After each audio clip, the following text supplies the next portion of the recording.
भगवान कृष्ण आज से 5242 साल पहले भारतवर्ष के इसी धरती पर कृष्ण अवतरित हुए थे। समय की छलनी से बहुत कुछ बह जाता है, बस वही रह जाता है जो सत्य है, सनातन है, जिसमें झूठ की मिलावट नहीं है, कोई बनावट नहीं है, और जो हजारों वर्षों बाद भी प्रेरणा का स्रोत बना रहता है। इसीलिए कृष्ण रह गए, न सिर्फ रह गए बल्कि आज और प्रासंगिक हो गए। भगवान कृष्ण का संपूर्ण जीवन मानवता, इंसानियत, न्याय और सत्य को समर्पित है, और जिनके होने से संपूर्ण भारतवर्ष ही नहीं पूरे संसार को गर्व है। भगवान कृष्ण द्वारा कुरुक्षेत्र के रण में अर्जुन को दिया गया गीता का उपदेश जीवन के सभी समस्याओं का हल है और सफल व खुशहाल जीवन का सार। मुझे कृष्ण के ये वचन हमेशा याद आते हैं। कृतम में दक्षिणे हस्ते जयो में सव्याहिता।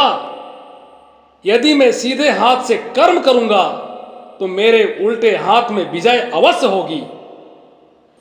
भगवान कृष्ण के नजर में पुरुष होने की पहली शर्त है स्त्री का सम्मान। भारतवर्ष में एक राज्य हुआ करता था, प्राग ज्योतिषपुर। वहां नरकासुर नाम का एक क्रूर राक्षस रहा करता था। नरकासुर ने 16,100 महिलाओं का अपहरण कर लिया और उन्हें बंदी बनाकर रख लिया। जब ये बात कृष्ण को पता चला तो अपनी प्राणों की परवाह किए बिना कृष्ण नरकासुर के पास गए और उसको बहुत समझाया बुझाया।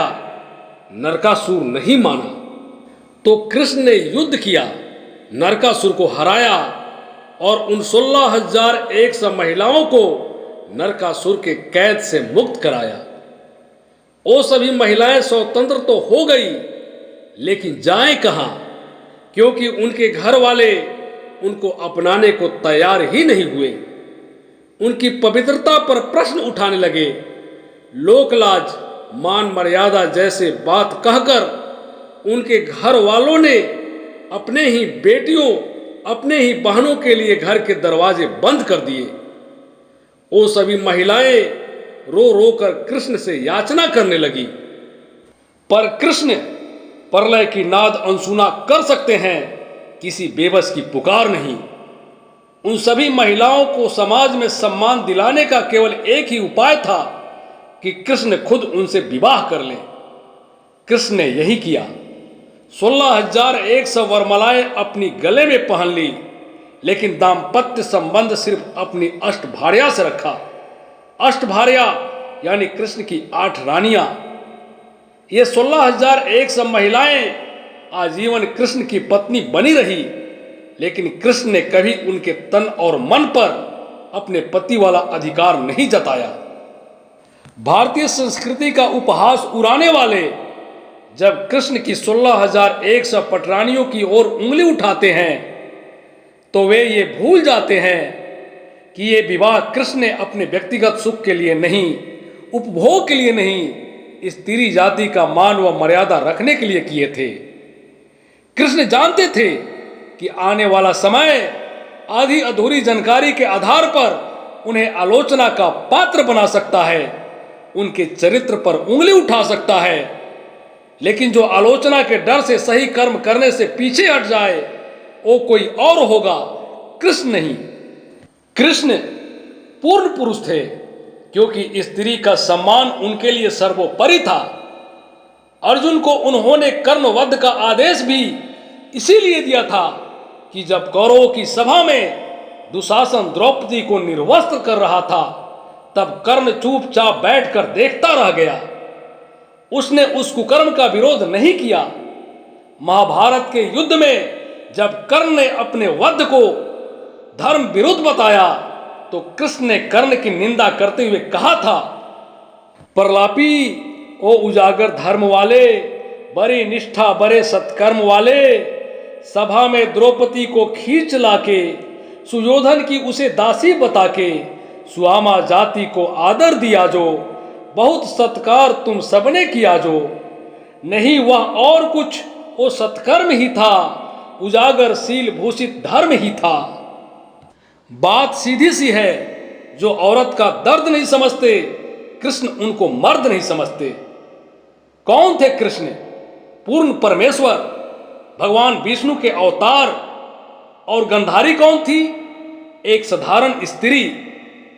लेकिन जब गंधारी ने कृष्ण को निर्वंश मरने का, अकाल मृत्यु का श्राप दिया, तो कृष्ण ने सर झुकाकर गंधारी का श्राप स्वीकार कर लिया और सचमुच निर्वंश मरे, अकाल मृत्यु को प्राप्त हुए।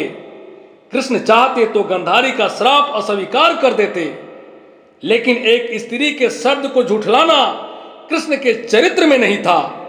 उन्होंने अपना प्राण दे दिए, लेकिन एक औरत की बात खाली जाने नहीं दी। शिशुपाल कृष्ण के बुआ का बेटा था, रिश्ते में कृष्ण का भाई। कृष्ण शिशुपाल से बड़ा स्नेह करते थे, छोटे भाई की तरह ख्याल रखते थे। लेकिन एक भविष्यवाणी हुई थी कि एक दिन कृष्ण के हाथों ही शिशुपाल का वध होगा। कृष्ण की बुआ इस भविष्यवाणी से डर गई, तो कृष्ण ने उन्हें वचन दिया कि वो शिशुपाल की पूरी 100 गलतियां माफ कर देंगे। शिशुपाल बड़ा हुआ और उसे रुक्मिणी से प्रेम हो गया, लेकिन रुक्मिणी तो कृष्ण से प्रेम करती थी। शिशुपाल को यह सहन नहीं हुआ और वो कृष्ण को अपना शत्रु मान बैठा, अपने ही भाई को। युधिष्ठिर का रासु यज्ञ हुआ, सभी सगे संबंधी आए, शिशुपाल भी आया और वहीं भरी सभा में कृष्ण को अपशब्द कहने लगा, उनका अपमान करने लगा। इतने लोगों के बीच इतना घोर अपमान। लेकिन कृष्ण अपने बुआ को दिए वचन के कारण शिशुपाल को कुछ भी नहीं कहा, मुस्कुराते रहे। 100 अपशब्द उन्होंने शांत होकर सुन लिए। बुआ को दिया वचन मिथ्या नहीं जाने दिया। लेकिन जैसे ही शिशुपाल ने अगला अपशब्द बोलने के लिए मुंह खोला, कृष्ण ने अपने सुदर्शन चक्र से उसकी गर्दन उतार दी। करुणा वहीं तक उचित है जहां तक मर्यादाएं पार न कर जाए। मैं चुप हूं तो समझो मेरा मौन बोलता है, और बोलने से पहले 100 बार तोलता है। जहां कोई शिशुपाल हद की मर्यादा तोड़े, हुई बांसुरी मौन, फिर वहां चक्र डोलता है।